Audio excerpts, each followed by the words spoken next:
Cek one two. Logika ketemu realita di sudut gelap.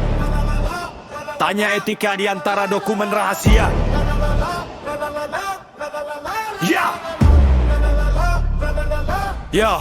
Pembukaan UUD teriak keadilan sosial global, tapi langkah diplomasi mirip jurus silat minimalis. Rakyat serukan boikot solid di timeline istana, bicara kepentingan nasional yang tak terdefinisi. Ini bukan burikot biasa, ini suara hati konstitusi yang bertanya mana konsistensi di panggung dunia. Normalisasi terselubung gaduh kerjasama pintu belakang.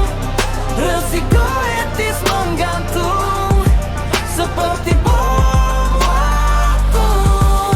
Kredibilitas diadu domba antara real politik dan harga diri. Jika pintu dibuka secuil, siapa jamin tak masuk deras pengaruhnya. Ini catur bukan dam-daman. Satu langkah salah sejarah yang akan catat sebagai pengkhianatan halus. Manti kita ajarkan kias jelas analoginya, dukung Palestina tapi berjabat dengan okupansi. Itu seperti halal haram dicampur dalam satu piring. Risiko etisnya adalah legitimasi tanpa nama. Kita jadi penonton di film yang kita kutuk sendiri, dan dunia tertawa lihat diplomasi kita jungkir balik.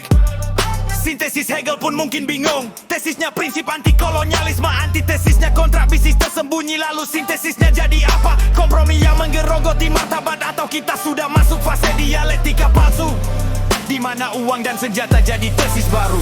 Resiko terbesar bukan pada hari ini, tapi pada erosi perlahan nilai yang kita perjuangkan. Normalisasi terselubung adalah kanker dalam tubuh kebijakan luar negeri. Mulanya sedikit demi sedikit lalu metastasis. Kita kehilangan suara moral di forum dunia, hanya untuk kesepakatan yang tak bisa dibanggakan di buku sejarah. Normalisasi terselubung atau kerjasama pintu belakang.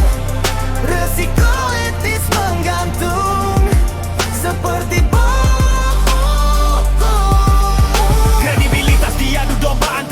Politik dan harga diri. Jika pintu dibuka secuil, siapa jamin tak masuk deras pengaruhnya. Ini catur bukan dam-daman. Satu langkah salah sejarah yang akan catat sebagai pengkhianatan halus. Presiden bilang ini untuk teknologi dan keamanan, tapi rakyat hitung risiko etisnya lebih mahal. Karena sekali kehilangan prinsip butuh generasi untuk pulih. Kita bisa kerjasama dengan banyak negara tanpa mengorbankan solidaritas. Atau apakah ini awal dari perubahan haluan diam-diam yang hanya dibungkus kata pragmatisme? Konstitusi bukan dekorasi dinding, tapi janji pada pendiri bangsa. Jika kita korbankan untuk kepentingan sempit, maka anak cucu akan tanya di mana keberanian kita mempertahankan nilai. Ataukah kita hanya jadi bangsa yang lupa pada janji sendiri? Normalisasi terselubung adalah permainan bayangan. Di siang hari kita kecam, di malam hari kita berjabat. Logika etis terjepit antara realita dan idealisme. Pertanyaan terbesar bukan pada apa yang dilakukan hari ini, tapi pada warisan apa yang kita tinggalkan untuk esok. Cukup.